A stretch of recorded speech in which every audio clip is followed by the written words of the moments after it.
पूर्णमिदं पूर्णात् पूर्णमुदच्यते पूर्णस्य पूर्णमादाय पूर्णमेवावशिष्यते। ॐ शान्ति शान्ति शान्ति। ॐ सहना भवतु सहनो भुनक्तु शरीरं प्रदवामि तेजस्विनावधीतमस्तु मा विद्विषावहै। ॐ शान्ति शान्ति शान्ति। हाँ जी, तो देखिए क्या कह रहे हैं।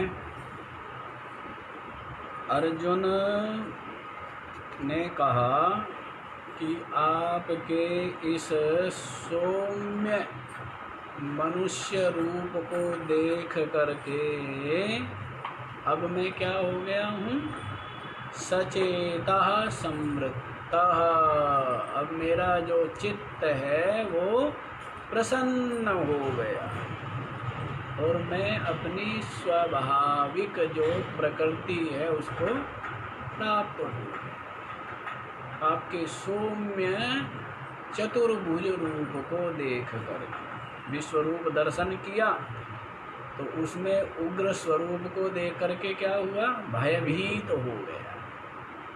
प्रार्थना की, स्तुति की, अपने अपराधों की क्षमा मांगी और कहा कि मैं आपका वही सौम्य चतुर्भुज रूप देखना चाहता हूँ।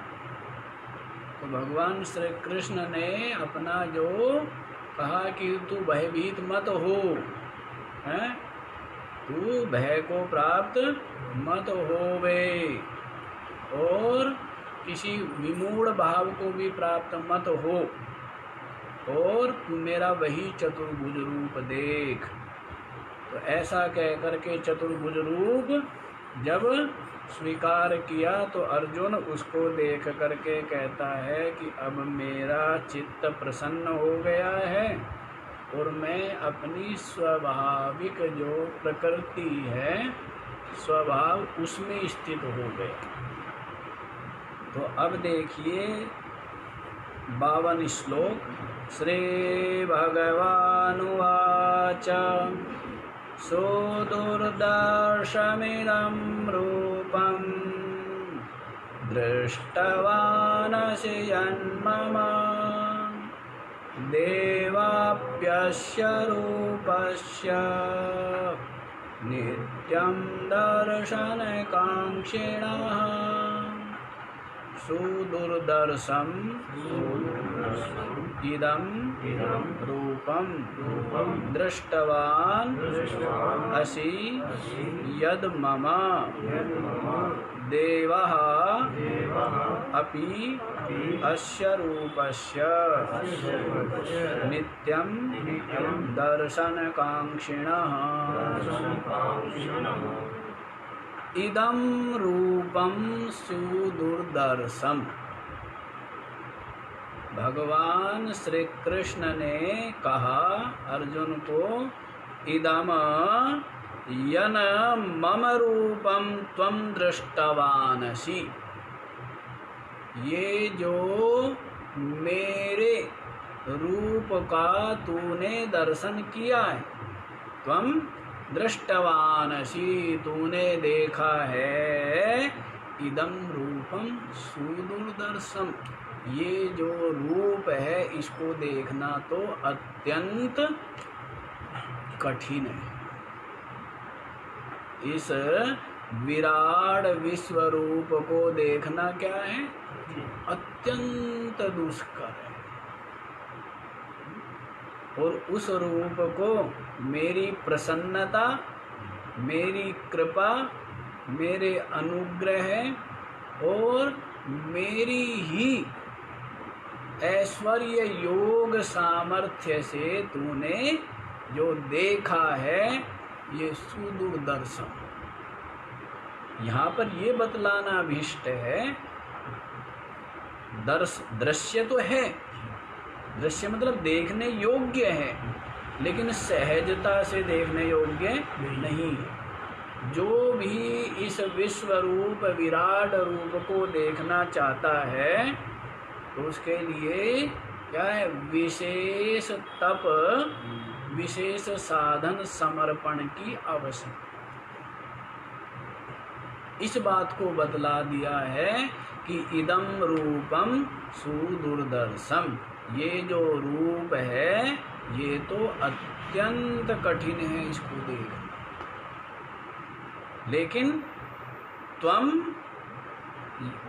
यद मम रूपम दृष्टवानसी, और तूने मेरे उस रूप को, इस रूप को क्या है, देख लिया, लेकिन ये अत्यंत कठिन है। देवाः अपि अस्य रूपस्य, देवता लोग भी, क्या देवता लोग भी अस्य रूपस्य, इस रूप के नित्यम दर्शन कांक्षिणः, नित्य ही दर्शन की आकांक्षा करते। जिस मेरे रूप को तूने देखा है ये अत्यंत दुर्दर्श है, इसको देखना अत्यंत कठिन है। देवता भी इस रूप को निरंतर नित्य दर्शन की आकांक्षा करते हैं, लेकिन वो भी इस रूप को नहीं देख पाए। कैसे देख पाएंगे? जिसकी इंद्रिया चंचल है, जिसका चित्त चंचल है, वो परमात्मा दर्शन कर सकता है क्या? बतलाइए। जिनकी इंद्रिया चित्त बहिर्मुखी है, संसार के विषयों में ही निमग्न है, उनके ही राग लिए बैठे हैं, उनको ही देखने का अभ्यास जिनका है, तो परमात्मा दर्शन कर सकते हैं। सामने होते हुए भी परमात्मा नहीं दिखता। सामने सबसे ज़्यादा प्रकट कौन है? परमात्मा। परमात्मा सबसे ज़्यादा प्रकट है ना, है? लेकिन वही नहीं दिखता है। क्यों नहीं दिखता है? वो बतला ही दिया है केनोपनिषद में। क्या बतलाया है? कि इसकी इंद्रिया बहिर्मुखी है, उस बहिर्मुखता के कारण से इंद्रिया बाहर की ओर ही दौड़ती रहती है। और कोई धीर व्यक्ति मोक्ष की, परमात्म तत्व को पाने की इच्छा लेकर के क्या करता है? अपनी इंद्रियों को बाह्य विषयों से समेट लेता। कश्चित् धीरः प्रत्यगात्मानमैक्षत, कोई धीर व्यक्ति प्रत्यगात्मा को देखने की इच्छा से आवृत चक्षुः अमृतत्वमिच्छन्, अपनी जो चक्षुर आदि ज्ञानेन्द्रिया है, इनको क्या करके? आवृत मतलब उनको ढक करके, उनको अंतर्मुखी करके, अमृतत्व की, मोक्ष की इच्छा करता हुआ, तो इन इंद्रियों को अंदर की ओर समेट, तो वही परमात्मा दर्शन कर सकता है। अब जिसकी इंद्रिया, मन निरंतर बहिर्मुखी है, चंचल है, तो वो परमात्मा दर्शन नहीं कर सकता। जबकि परमात्मा का ही सब प्रकाश है। सब प्रकाश किसका है? सब परमात्मा का ही प्रकाश है।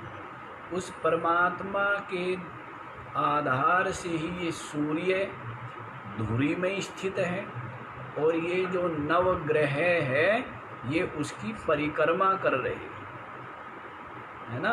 तो वो धुरी में स्थित है, किसके सहारे टिका हुआ है? उस परमात्मा के सहारे टिका हुआ है।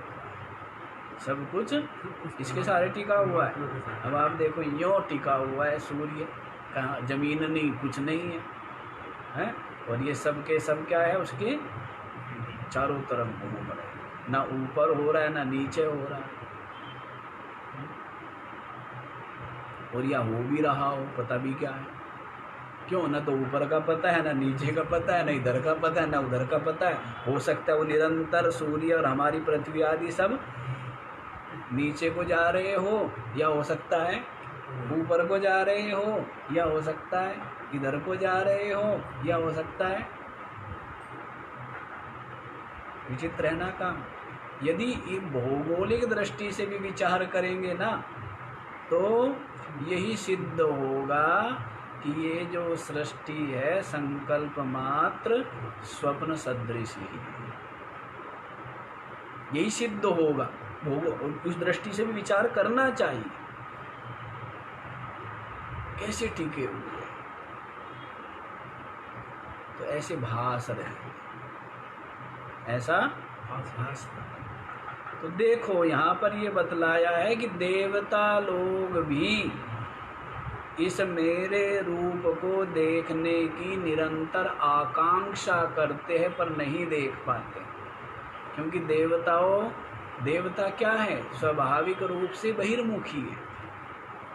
देवता क्या है? बहिर्मुखी है ना, है?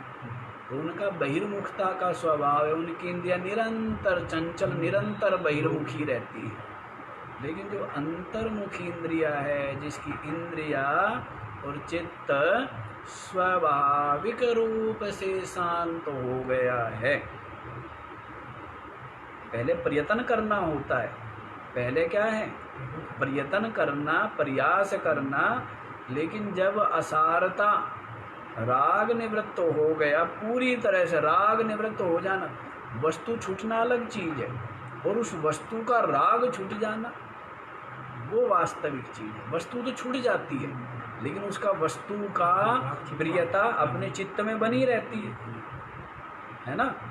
लेकिन यहाँ पर क्या, जिस साधक का उस वस्तु विषय संबंधी जो राग है, वो राग भी चित्त से निकल गया, तो क्या आ गई? फिर प्रयत्न में स्वाभाविकता आ जाती है। फिर प्रयत्न नहीं करना पड़ता। मन और इंद्रिया स्वाभाविक रूप से क्या है? अंतर्मुखी। तो ऐसे जो साधक है वही मेरे इस विश्वरूप का दर्शन कर सकते हैं। और केवल विश्वरूप का ही नहीं, आगे बतलाएंगे, केवल विश्वरूप का नहीं, आत्मस्वरूप का भी दर्शन कर सकते हैं। क्या? विश्वरूप का दर्शन करना और अपने हृदय में परमात्मा का दर्शन करना, दोनों में भेद है।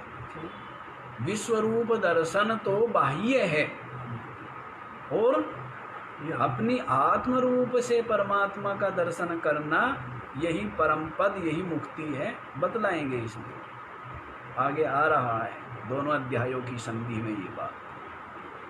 तो समझ आ गया ये बात कि देवता लोग भी इस रूप को दर्शन के लिए निरंतर आकांक्षा करते हैं। जिस रूप को तूने मेरी कृपा से देख लिया, ये रूप अत्यंत दुर्दर्श है। आगे देखिए, आगे बतला रहे हैं। नाहं वेदैर्न तपसा न दानेन न चेज्जया शक्य एवं विधो द्रष्टुं दृष्टवानसि मां यथा।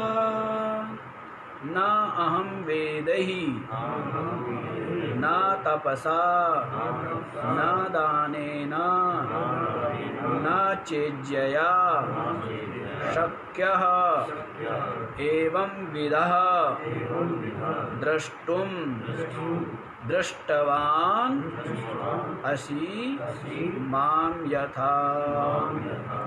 तो क्या कहते हैं, देखो,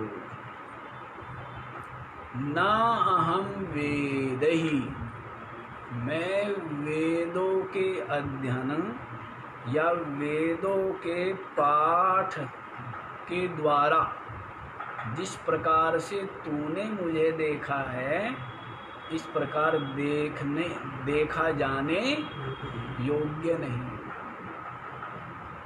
अर्थात वेदों के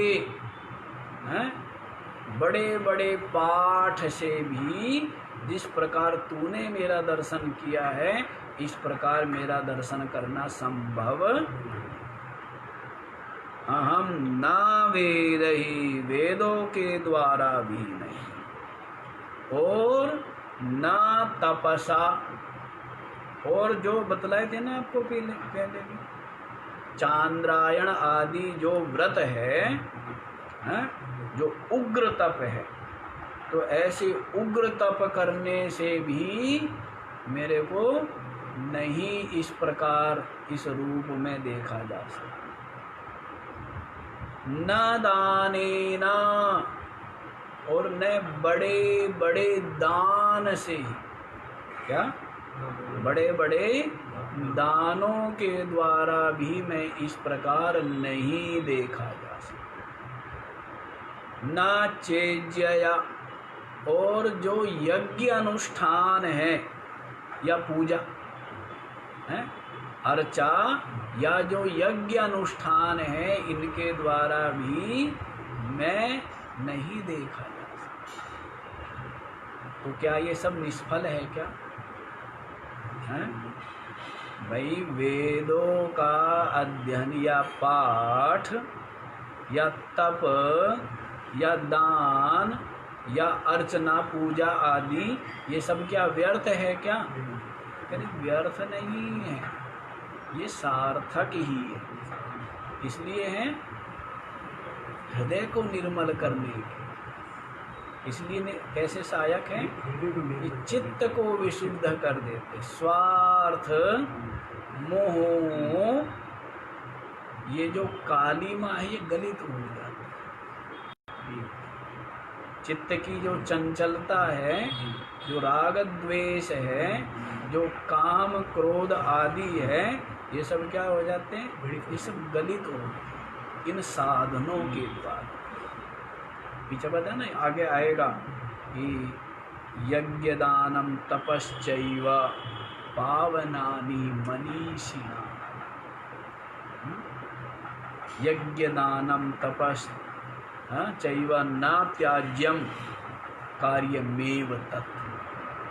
यज्ञ दान तप, ये जो है, इनका परित्याग नहीं करना चाहिए, करने ही चाहिए, क्योंकि इससे आपका जो चित्त है वो विशुद्ध होता है, निर्मल। और जैसे जैसे चित्त निर्मल होगा, तो वैसे वैसे परमात्म दर्शन या परमात्म प्राप्ति की तीव्र उत्कंठा, तीव्र जिज्ञासा, तीव्र लगन उत्पन्न हो। तीव्र लगन क्यों नहीं होती? कि हम चाहते तो है, पर होती क्यों नहीं है? क्योंकि जैसे हम चाहते हैं कि लैंप का जो शीशा है, प्रकाश पूरा आए, लेकिन उसके ऊपर क्या है, कालीमा चढ़ी हुई है। तो वैसे ही लगन पूरी क्यों नहीं हो रही है? क्योंकि चित्त जो है उसमें अभी कीचड़ लगा हुआ है। उसमें क्या है? उसमें राग द्वेष की, काम क्रोध लोभ मोह आदि की क्या है, वो धूल मिट्टी लगी हुई है।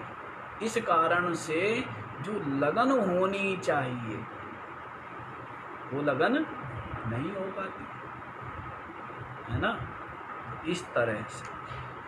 तो इसलिए, लेकिन यहाँ पर देखो कि ना तो वेदों के द्वारा, न तप के द्वारा, न दान के द्वारा, और न किसी यज्ञ पूजा आदि के द्वारा ही एवं विधा अहम द्रष्टुम न शक्य दृष्टवानसि माम यथा।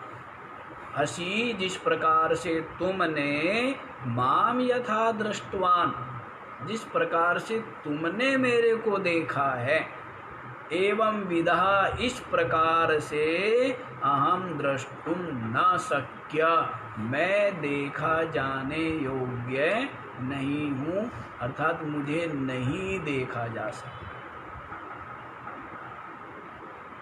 न तप न वेद पाठ, न पूजा अर्चा और न दान, जो भी निर्मल करने वाले साधन है, जो कि क्या है, चित्त को विशुद्ध करने वाले साधन है, लेकिन इनके द्वारा मैं नहीं देखा जा सकता, क्योंकि मैं तो अनन्य भक्ति से देखा जाता।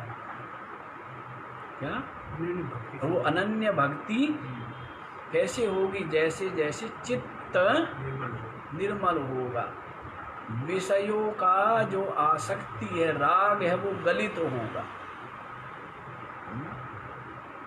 विषयों की, भोगों की जो आसक्ति है, वो जैसे जैसे गलित होगी, वैसे वैसे परमात्मा के चरणों में, स्वरूप में प्रीति बढ़ेगी, है ना? तो इसलिए कह रहे हैं कि केवल इन साधनों के द्वारा, जिस प्रकार से तूने मुझे देखा है, इस प्रकार से मैं देखा जाने वाला, ऐसा बतलाया है कि तेरा सौभाग्य है, देखो कि तेरे को सहजता से। लेकिन अब ये भी है ना कि अर्जुन के ऊपर ही क्यों ईश्वर का अनुग्रह हुआ? तो अर्जुन के ऊपर इसलिए ईश्वर का अनुग्रह हुआ क्योंकि कहीं न कहीं अर्जुन पात्रता युक्त है। इसी जन्मों के तप, साधन, संयम, उसके फल स्वरूप, अन्यथा क्या हो जाएगा? ईश्वर जो है वो पक्षपाती हो जाएगा, है? अर्जुन को दिखाया और बाकी को दिखाया नहीं। क्यों नहीं दिखाया जी? अर्जुन से क्या था, है? कि ईश्वर पक्षपाती नहीं है।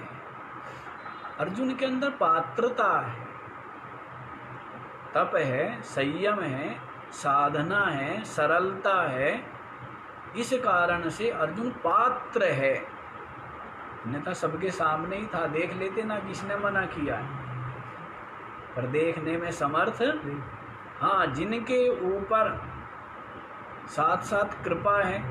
अब व्यास जी की कृपा हो गई संजय के ऊपर, तो संजय देख पाया, है ना? व्यास जी कृपा हुई ना, तो व्यास जी की कृपा से संजय देख पाया। और धृतराष्ट्र तो सुन रहा है, कुछ पुण्य भी है और साथ ही साथ मोह, अंधकार इतना अधिक है कि उसको कुछ भी नहीं दिख रहा, नहीं समझ में आ। तो इस प्रकार से अर्जुन ने जो देखा है वो अपने ही पात्रता से युक्त होगा। आगे देखो, भक्त्या त्वनन्यया शक्य अहमेवं विदोऽर्जुन ज्ञातुं द्रष्टुं च तत्त्वेन प्रवेष्टुं च परन्तप। भक्त्या तु अनन्यया शक्य अहम एवं विधा अर्जुन ज्ञातुं द्रष्टुं च तत्त्वेन प्रवेष्टुं च परन्तप। तू माने किंतु, तू माने किंतु, मैं यज्ञ, दान, तप, वेद पाठ, अर्चा आदि से नहीं देखा जा सकता, किंतु अनन्यया भक्त्या अहम एवं विधा शक्यः द्रष्टुम्। अनन्यया भक्त्या, लेकिन मैं, तू माने लेकिन, मैं अनन्य भक्ति के द्वारा एवं विधा द्रष्टुम शक्य, इस प्रकार से देखा जा सकता हूँ।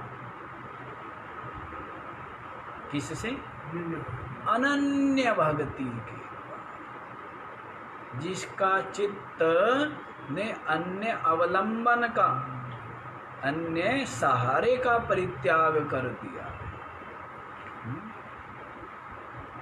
व्यक्ति झूठी शान, झूठी इज्जत, झूठा सारा इसमें और जीवन जीता है, इसको बनाए रखना चाहता है, बनाए रखना चाहता है, भक्ति भी करना चाहता है और ये भी सब बना रहे, ये भी सब चाहता है। अंतर में सूक्ष्म है ना, अंतर में ये जो अहम है ये क्या रखना चाहता है, सारा कुछ रखना चाहता है, यथावत, यथावत रखना चाहता है। अब जो यहाँ की प्रवाह कर रहे हैं तो इसका मतलब भरोसे में, समर्पण में क्या है, कमी है ना। यहाँ की प्रवाह कर रहे हैं, लेकिन जो भक्त होगा, जो अध्यात्म पथ का पथिक होगा, वो प्रवाह करेगा क्या। लेकिन ये जो प्रवाह है इतनी सहजता से छूटती है क्या, क्योंकि ये अहंकार गलित हुए बिना ये जो बाह्य प्रवाह है ये नहीं छूटती, अहंकार गलित हुए बिना। अहंकार बना के रखता है ना, अहंकार गलित हो जाए तो फिर बाह्य प्रवाह रहेगी क्या है? और तब ही वास्तव में अब जैसे ऐसा स्थिति हो रही है हमारी कि गंगा स्नान करना चाहते हैं लेकिन पानी में उतरना नहीं चाहते हैं? गंगा स्नान करना चाहते हैं और डुबकी लगाने से डरते हैं, वस्त्र गीले हो जाएंगे, शरीर गीला हो जाएगा। है? अरे भाई, गंगा स्नान का मतलब ही क्या है, यही तो मतलब है क्या, कि शरीर गीला हो जाए, जल की जो शीतलता है उसका शरीर को स्पर्श हो, इसके सारे मैल धुल जाए। गंगा स्नान का मतलब यही हुआ ना। लेकिन ये क्या है, अपना जो सूक्ष्म अहम है उसको रखना चाहता है, उसकी बड़ी प्रवाह है, और इस सूक्ष्म अहम की बाकी सब जो है, संतान है, कार्य है, शरीर है, परिवार है और हमारी प्रतिष्ठा है और हमारी इज्जत है, ये सब क्या है, ये सूक्ष्म अहम के ही फैलाव है, परिवार है।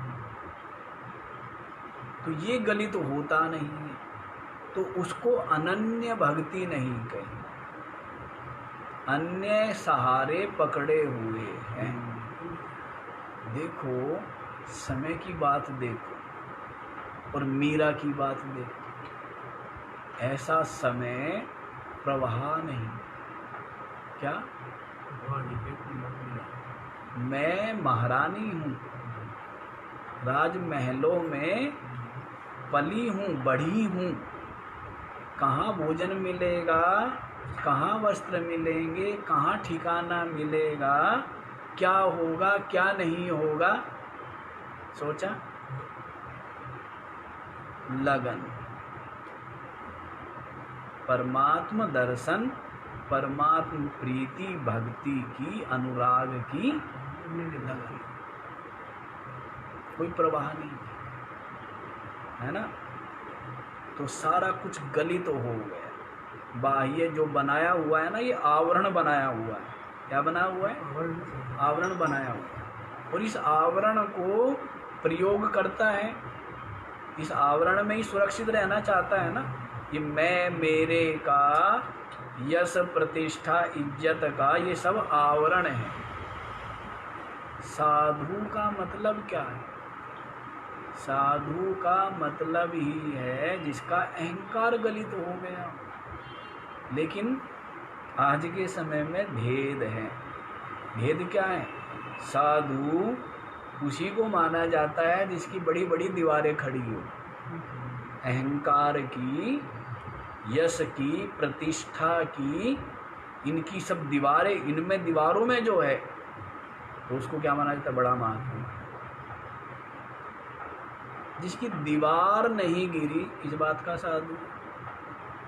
अहंकार की दीवार गलित नहीं हुई, जो संसार की ही वस्तुएं, संसार के ही पद, संसार की ही प्रतिष्ठा को सुरक्षित रखे हुए है, तो वो फिर क्या रहा? साधुता नहीं आई ना। साधु होना बड़ा कठिन है। अहंकार गलित हो जाना, मैं गलित हो जाना सहज कार्य है क्या? किलो में सुरक्षित रख रहे अपने मैं को। अपने मैं को क्या करता है व्यक्ति? किलो में सुरक्षित रखता है ना। इस मैं का ही रक्षण चल रहा है, खाने में, पीने में, हैं, सब में, भवन में, सब जगह किसका चल रहा है? इसी का रक्षण चल रहा है ना, मैं का। और इसको मिटाना है। कहते ना, राखा चाहे मान को, भजना चाहे हरि को, राखा चाहे मान, और एक म्यान में दो खड़ग, देखी सुनी न कान। भजना चाहे हरि को, राखा चाहे मान। इस तरह का परिवेश और वातावरण बनाया हुआ है। लोगों ने क्या कहे? महात्माओं ने स्वयं, कि बताओ ये जो मैं है, ये जो यश, ये जो कीर्ति, ये जो प्रतिष्ठा है, जिसकी ऊंची ऊंची दीवारें चिन ली और उसके अंदर अपने मैं को सुरक्षित रखा। इसको सुरक्षित रखने में लाभ है। यदि लाभ होता तो फिर ये गृहस्थ लोग सुरक्षित रखते ही है। इस मैं को, मैं ही क्या है? विवेक चूड़ामणि में आएगा कि वैसे तो इस जीव के बंधन के अनेकों हेतु है, लेकिन सबसे बड़ा कारण क्या है? अहंकार। सबसे बड़ा बंधन का कारण क्या है? ये अहंकार। स्थूल अहम को तो छोड़िए, ये जो सूक्ष्म बैठा हुआ, स्थूल ही नहीं छूट पाता, और ये तो सूक्ष्म है ना। बड़ा कठिन कार्य है। अच्छे अच्छे लोग, जो कल बतलाया था ना, सामर्थ्यशाली भी इस अहंकार को गलित करने में असफल हो जाते हैं। इस मैं को गलित करने कितना बेचैन किए रहता है, कितना अशांत किए हुए हैं। सारे दुख, सारे भय, सारे क्लेश का मूल यदि कोई है तो ये अहम। कौन है? तो इसलिए ऐसा हमको गलित करना चाहिए। तो इसी बात को यहाँ पर देखो क्या कहा है, अनन्यया भक्त्या। क्या? अनन्य भक्ति के द्वारा। अन्य की भक्ति नहीं, भक्ति किसकी होती है? किसकी भक्ति? विषयों की, वस्तुओं की, धन की, शरीर की, इंद्रियों की, अहंकार की। बाकी सबकी छूटे भी हैं तो त्याग कर दिया। किसको पोषण दिया? खुराक किसको दे दी? हैं? कुछ और किया, किसको खुराक दी? अहंकार। इसलिए चुड़ाला ने कहा है, महाभारत में भी आया है, ये ना त्यजसी तम त्यजा तत्यजा। जिसके द्वारा तुमने सब कुछ छोड़ा है उसको छोड़ दो। किसके द्वारा छोड़ा है? हैं? मैं ये छोड़ा, मैं ये छोड़ा, मैं ये, इस मैं को छोड़ा। सबसे कठिन काम है वस्तु को छोड़ना, ये कोई कठिन काम है। लेकिन ये इस मैं को छोड़ना, जिसके द्वारा सब कुछ छोड़ते वो कठिन है। और इस हम कहते देखो, मैं ही तो गलित करना है, चाहे भक्ति में चाहे ज्ञान में। ये जो परिचिन्न मैं है, ये जो अहंकार है, गलित हो जाए, ब्रह्म रूप हो गया, परमात्मा रूप हो गया। बूंद ने मैं छोड़ा, समुद्र हो गई। बूंद ने मैं छोड़ा तो क्या बन गई? नदी ने मैं छोड़ा तो क्या बन गई? समुद्र हो गई, अविनाशी हो गई, व्यापक हो गई। तो इसी तरह है अनन्यया भक्त्या शक्यः। अनन्य भक्ति के द्वारा अहम द्रष्टुम शक्य एवं विदा। इस प्रकार से मैं देखने योग्य हूँ। देखा जा सकता हूँ। किस प्रकार से? अनन्य भक्ति। अनन्य समझ रहे हैं ना? कोई प्रवाह नहीं, ना शरीर की न संसार। बलि चढ़ाना है, अपने हाथों कहते ना सर काट काट के चढ़ा दिए, तो ये है सर, अहंकार का सर। अपने हाथों इस मैं को भेंट चढ़ानी है, बलि चढ़ा दो इसको, फांसी पर लटका दो इसको। अहंकार प्रवाह नहीं, न संसार की और न शरीर की और न किसी चीज। ये प्रवाह सहजता से छूटती है क्या? और ये लोग क्या कहेंगे, लोग देख रहे हैं, लोग क्या सोचेंगे, ये सब ना जड़े करके बैठा है, जड़े करके। जब धर्म के पथ पर हो, जब भक्ति के पथ पर हो, तो उसके पश्चात कोई क्या सोचे, कोई क्या कहे, हैं, कोई क्या बोले, उसकी प्रवाह नहीं। लेकिन यदि भक्ति अब इस प्रकार ढोंग करो, वो तो गलत है कि चाहो कुछ नहीं और सब कुछ चाहो। बाहर से ऐसा कि कुछ नहीं चाहिए और अंदर से ऐसा कि छोड़ना कुछ भी नहीं है, तो वो तो क्या हुआ? वो तो मिथ्याचार, उसकी बात नहीं। आज नहीं।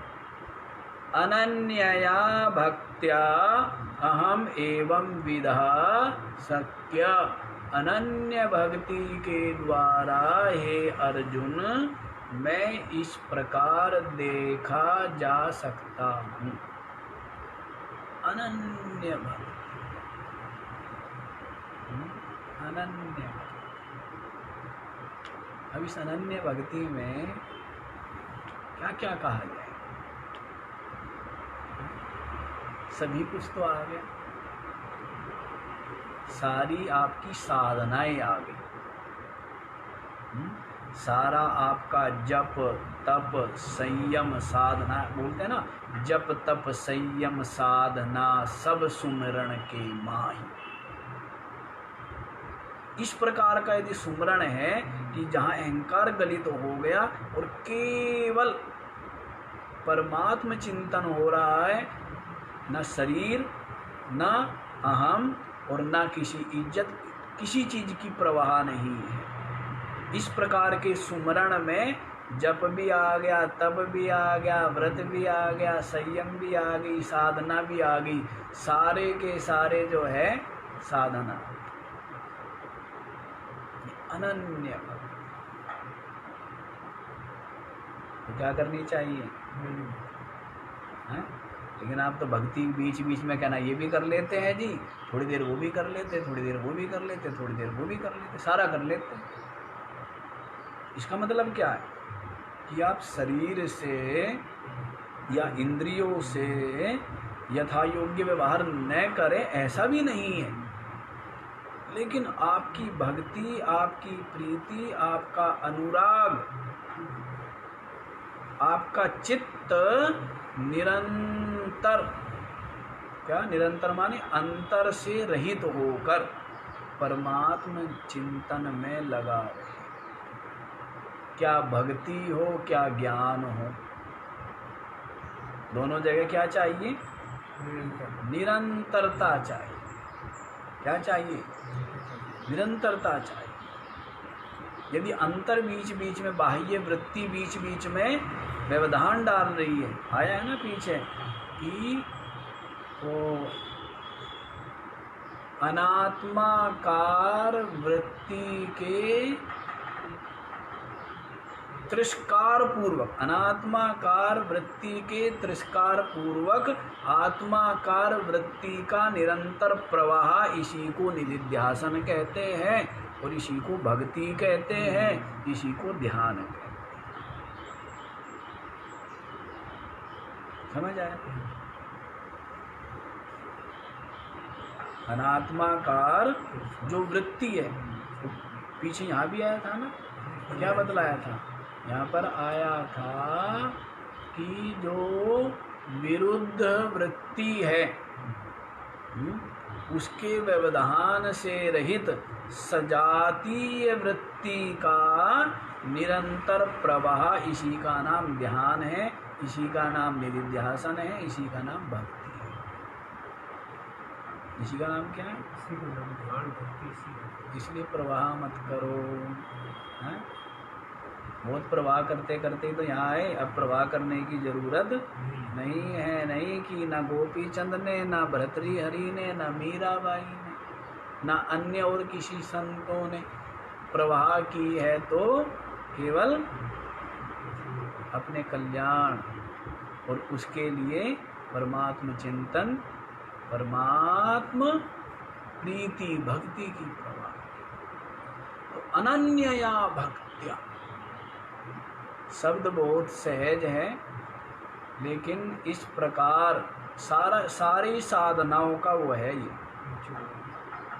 जितने भी आप सत्य है, व्रत है, तप है, संयम है, जप है, यज्ञ है, योग है, दान है, सेवा है, जो कुछ भी है, सारे के सारे साधनों का अंतिम जो साध्य है वो ये है अनन्य भक्ति।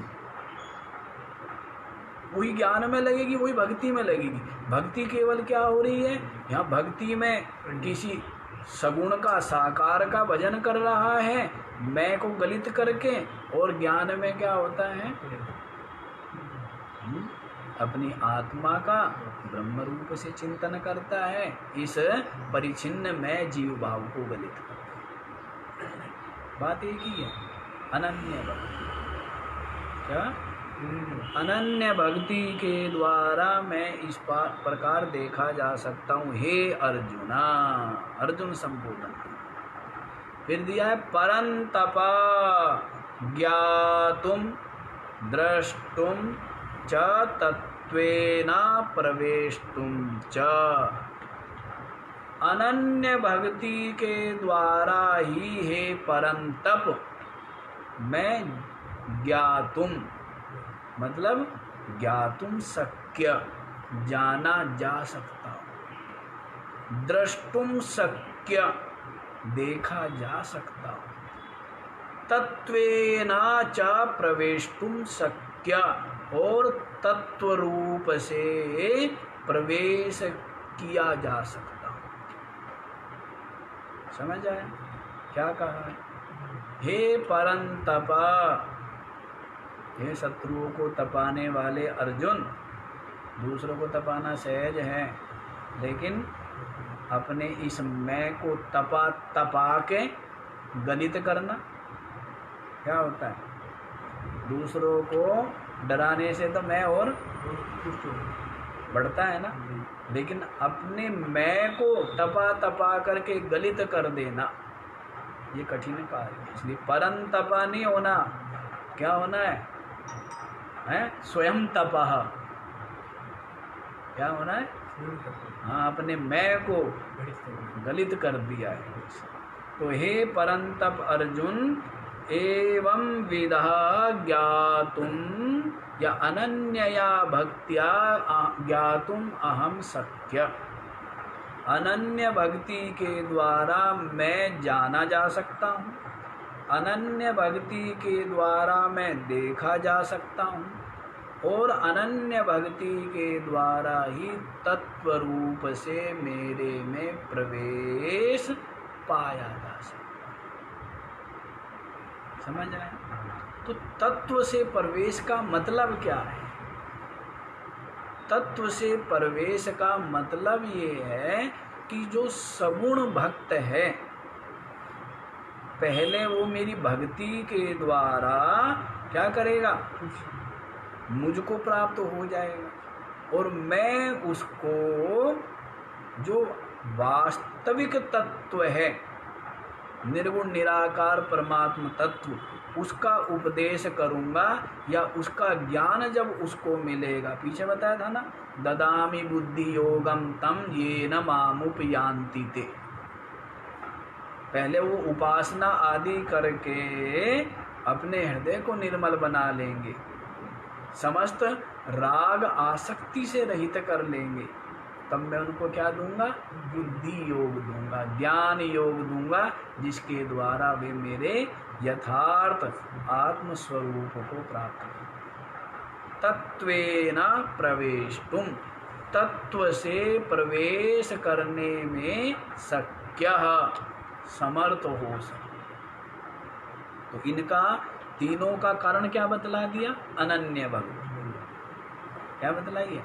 अनन्य भक्ति से ही जाना जा सकता हूँ, अनन्य भक्ति से ही देखा जा सकता हूँ, अनन्य भक्ति के द्वारा ही मेरे में भक्त तत्व से प्रवेश कर सकता है, अर्थात तत्व रूप हो जाएगा।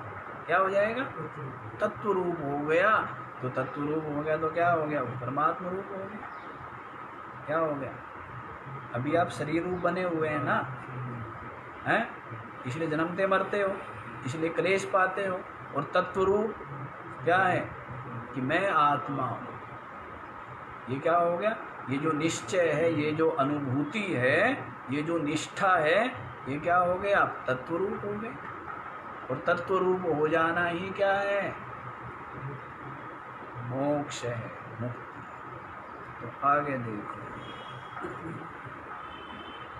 मत कर्म कृन्मत परमो मद्भक्तः संगवर्जितः निर्वैरः सर्वभूतेषु यः स मामेति पाण्डव। मत कर्म कृत मत परमः मद्भक्तः संगवर्जितः निर्वैरः सर्वभूतेषु यः स माम एति पांडव। हे पांडव, जिसका हृदय क्या है? श्वेत है। जिसका हृदय क्या है? श्वेत। पांडुरोग हो गया, पीलिया हो गया। पांडुरोग हो गया ना, पांडुरोग माने पीलिया। पीलिया में क्या हो जाता है? सफ़ेद सफ़ेद हो जाता है ना। लीवर काम नहीं कर रहा है, रक्त नहीं बन रहा है, तो क्या हो जाता है? शरीर है सफ़ेद सफ़ेद हो जाता है। पीला पीला तो आंखें होती हैं। हाँ, तो देखो क्या बतला रहे? पांडवा का अभिप्राय क्या हो गया? जो श्वेत हृदय है, जिसका हृदय क्या है? जिसके हृदय में दाग नहीं है, जिसके हृदय में कालीमा नहीं, कालुष्य नहीं है, किसी प्रकार मलिनता नहीं है जिसके हृदय। तो हे पांडव, मत कर्म कृत। यहाँ पर भाष्यकार कह रहे हैं क्या? अधुना सर्वस्य गीता शास्त्रस्य सारभूतः अर्थः निःश्रेयस अर्थो अनुष्ठेयत्वेन समुचित्य उच्यते। अब जो है इस श्लोक में ये जो मत कर्म कृत मत परमः ये जो बतला रहे हैं, तो इस श्लोक के द्वारा सर्वस्य गीता शास्त्रस्य, संपूर्ण गीता शास्त्र का सारभूत जो अर्थ है, क्या सारभूत अर्थ, निःश्रेयस अर्थो, मोक्ष प्राप्ति के लिए अनुष्ठेयत्वेन, अनुष्ठान रूप से समुचित्य उच्यते, एकत्रित करके बोलते हैं। संपूर्ण गीता शास्त्र का जो सारभूत अर्थ है, सार बात, जो सार बात है, किस लिए? निःश्रेयस अर्थत्वेन, निःश्रेयस अर्थो, निःश्रेयस जो मोक्ष है, मोक्ष के लिए मतलब मुक्ति प्राप्त करने के लिए जो गीता शास्त्र का सारभूत जो साधन अनुष्ठेयत्वेन, अनुष्ठान के लिए बतला रहे हैं। जो मोक्ष चाहता है मोक्ष का साधन बतला रहे हैं। वो पीछे बता दिया अनन्य भक्ति, वो क्या है? मोक्ष का साधन है। अनन्य भक्ति क्या है? मोक्ष का साधन। देखिए थोड़ा सा भेद आगे स्पष्ट करेंगे भाष्य का। ये क्रम मुक्ति के लिए बतला रहे हैं। एक तो क्या है सद्य मुक्ति और एक है क्रम मुक्ति। इस चीज को बुद्धि में रखना चाहिए, अन्यथा बुद्धि क्या हो जाएगी? भ्रमित हो जाएगी, विचलित हो जाएगी। सद्य मुक्ति तो ज्ञान से है। सद्य मुक्ति किससे? सद्य तुरंत, तत्काल। वो सद्यो मुक्ति कैसे होगी? ज्ञान से होगी। ये क्रम मुक्ति के लिए साधन बताया है। ये जो भक्ति है सगुण भक्ति कि भाई सब कुछ छोड़ के, सब प्रवाह छोड़ के अनन्य भाव से केवल परमात्मा के स्वरूप का चिंतन करना, भजन करना, ध्यान करना, ये जो बतलाई है अनन्य भक्ति, ये क्रम मुक्ति में का साधन है। क्या है? इस बात को ध्यान रखना। बाकी साधन कितने बताए, क्या क्या बतला दिए हैं, आगे गीता 12वें अध्याय में बताएंगे भी। और पीछे जो बताए हैं क्या क्या बतलाए हैं, निष्काम कर्म योग करो ये बतलाया है, और ध्यान करो, उपासना ये बतलाया है। तो जितने भी साधन बतलाए हैं उन सब साधनों का जो सार और उनको एकत्रित करके, इकट्ठा करके बतला रहे हैं, और वो है अनन्य भक्ति। नहीं तो क्या है, शास्त्र में बता दिया, अब कोई पढ़ेगा कि भाई गीता जी में तो क्या बतलाया है, अनन्य भक्ति जो है यही प्रतिपाद्य है गीता का, सारभूत अर्थ भाष्यकार ने भी लिख दिया है, तो बस यही साधन है, तो भ्रमित हो जाएगा। तो ये समझना है ये क्रम मुक्ति के लिए, और ज्ञान जो है सद्यो मुक्ति, तुरंत मुक्ति के लिए ज्ञान। अब सरलता और कठिनता वो कुछ आपको पता भी है, और बाकी 12वें अध्याय में आएगी जो भी सरलता और कठिनता है। तो देखो, मत कर्म कृत मदर्थम कर्म इति मत कर्म तत्करोतीति मत कर्म कृत। मेरे लिए ही जो क्या है कर्म करता,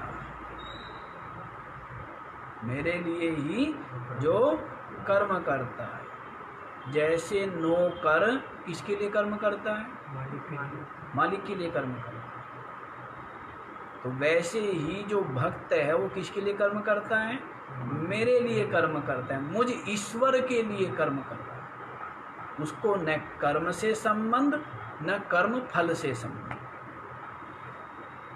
समझ लीजिए। न कर्म न कर्म फल न कर्तृत्व।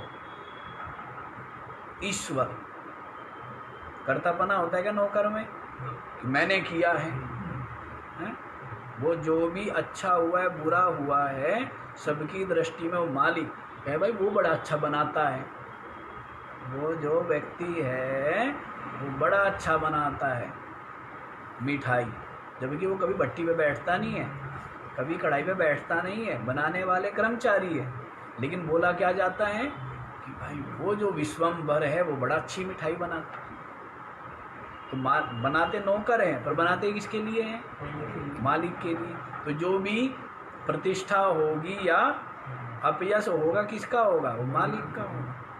तो मदर्थम कर्म करोति, जो मेरे लिए ही कर्म करता है उसको क्या कहेंगे? मत कर्म कृत। फिर आगे बोला है मत परमः, मेरे ही जो परायण है, मेरे को ही जो परम आश्रय मानता है।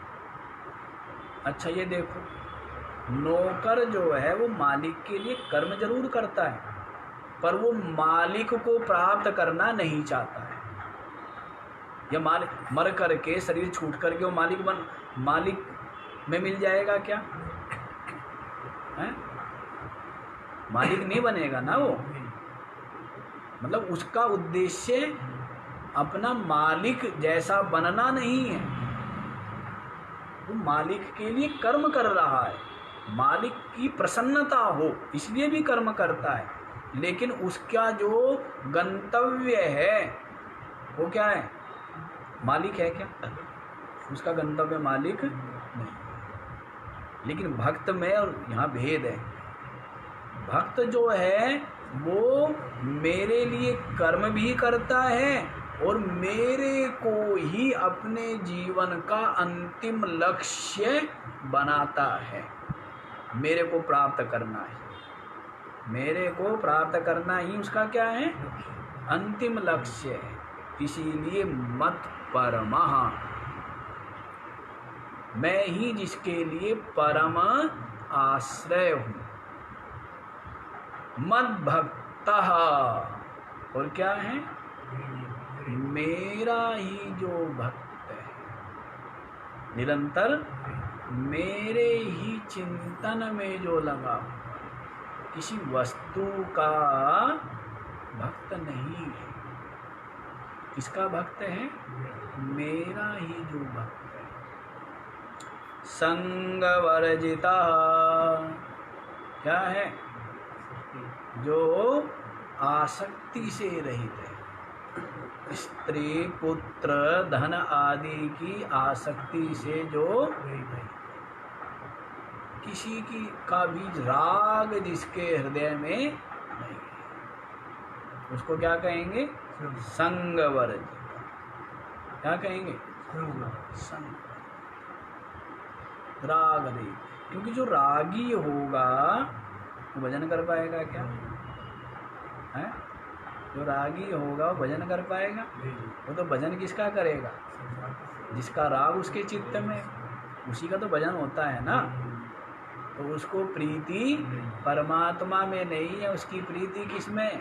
वस्तुओं में, पदार्थों में। तो देखिए, संग वर्जिता, संग रहित जो है, आसक्ति से रहित है। निर्वैरः सर्वभूतेषु, समस्त भूतों में क्या है? वैर भाव का परित्याग जिसने, किसी भी भूत से जो वैर नहीं करता, सब में परमात्मा का दर्शन करता। भक्त जो है वो क्या करता है? परमात्मा दर्शन करता है। और ज्ञानी जो है वो अपना आत्म दर्शन करता है। ज्ञानी क्या करता है? सब में आत्म दर्शन, सब कुछ मैं ही तो हूँ, है? मारने वाला भी और मारा जाने वाला, ये बड़ा राग होता है। देखो राग होते हैं ना, राग ऐसी चीज़ है। दुष्ट का राग किस में होता है? सताने में। और सज्जन का राग किस में होता है? बचाने में, हैं? लेकिन दोनों ही राग हो गए ना, दोनों क्या हुए? और जो विवेकी होता है वो क्या होता है? ना उसका मारने वाले में राग, ना उसका बचाने वाले में राग, हैं? मार खाने वाले में राग, उसका राग किस में? वो दोनों में ही आत्मदर्शन करता है। मारने वाला भी वही और मारा जाने वाला भी। मारने वाला, ये सब लीला हो रही है। ये सब क्या हो रही है? ये सब लीला हो रही है। उसके लिए कोई द्वेष्य नहीं है, कोई अपना पराया नहीं है। वो हिंदू मुस्लिम सिख ईसाई इन धर्मों के चक्रों में पड़ने वाला नहीं है। कई लोग सुनते हैं तो फिर वो सोचते हैं कि भाई हिंदू धर्म की बात होनी चाहिए, लेकिन ये हमारा विषय थोड़ा है महात्माओं का। ना हमारे लिए हिंदू, ना मुस्लिम, ना सिख, ना ईसाई। और साधु तो यज्ञोपवीत और चोटी हैं, दोनों का परित्याग कर देते हैं कि हमने हिंदूपना छोड़ दिया।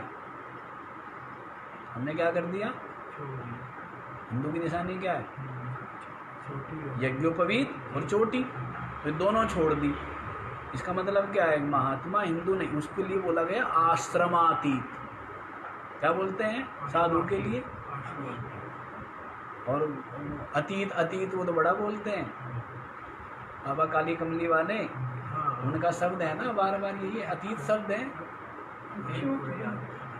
अच्युत बहुत होता है है जी, आप सही वो तो अलग चीज है। एक हो गया अतीत है तो अतीत हो जा, अतीत हो जा। तो अतीत से अभिप्राय वहाँ पर संन्यास, आश्रमातीत जिसको बोला है, त्रिगुणातीत जिसको बोला है, क्या बोला है? आश्रमातीत। तो साधु, फिर साधु पर चक्कर में पड़ रहे हैं किसके? आश्रम के और किसके? धर्मों के। किसके चक्रों में पड़ रहे हैं? अरे आश्रमातीत है, परमात्मा में ही चिंतन, परमात्मा में ही रमण करना चाहिए। चक्कर में पड़ते हैं इनके हिंदू और मुस्लिम और सिख और ईसाई। हाँ, जो पढ़ना चाहिए वो लोग भी बनाए हुए हैं, वो काम करने के लिए भी बने हुए। चलो जी, समय हो रहा है, यहीं आ जाओ। सर्वभूतेषु निर्वैरा। यदि देखो हम साधु को तो कसाई में भी से भी वैर होना चाहिए, होना चाहिए। अब आप सोचिए, हिंदू धर्म का जो रक्षक है या वो जो लोग है वो करें, उनको भी वो ना किसी को मना करता है क्यों करते हो, ना किसी को ये कहता है क्यों नहीं करते। उसका काम करने वालों को भी रोकना नहीं, न करने वालों को भी प्रवृत्त करना नहीं है। उसका काम तो क्या है? केवल दर्शन करना है। क्या काम है? सब में आत्मदर्शन और सबका साक्षी दृष्टा में, ये काम है सब। लेकिन बह जाते हैं ना, क्या होता है? तो सर्वभूतेषु निर्वैरः, समस्त भूतों में जो क्या है? वैर नहीं। कसाई से तो वैर होगा ही होगा, नहीं होगा। दुष्ट व्यक्ति का तो सज्जनों से वैर होगा, और सज्जन व्यक्ति का क्या होगा? दुष्टों से वैर होगा। लेकिन साधु का ना सज्जन से वैर होना चाहिए, ना दुर्जन से वैर होना चाहिए। सब मेरी ही आत्मा है, सबके अंदर परमात्मा है। सर्वभूतेषु निर्वैरा यह स, या माने जो, सा माने वह, हे पांडवा माम एव एति, मुझे ही प्राप्त करता। समझ आया? तत्व से प्राप्त करता है। किससे प्राप्त करता है? तत्व से प्राप्त। ब्रह्म रूप हो जाता है, वो मुझे ही प्राप्त करता है।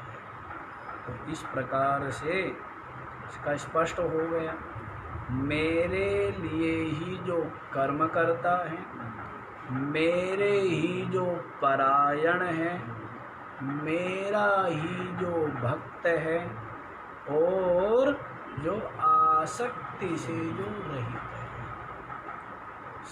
सर्वभूतेषु निर्वैरः। ऐसे सुंदर सुंदर बात, साधन बता दिए सारे।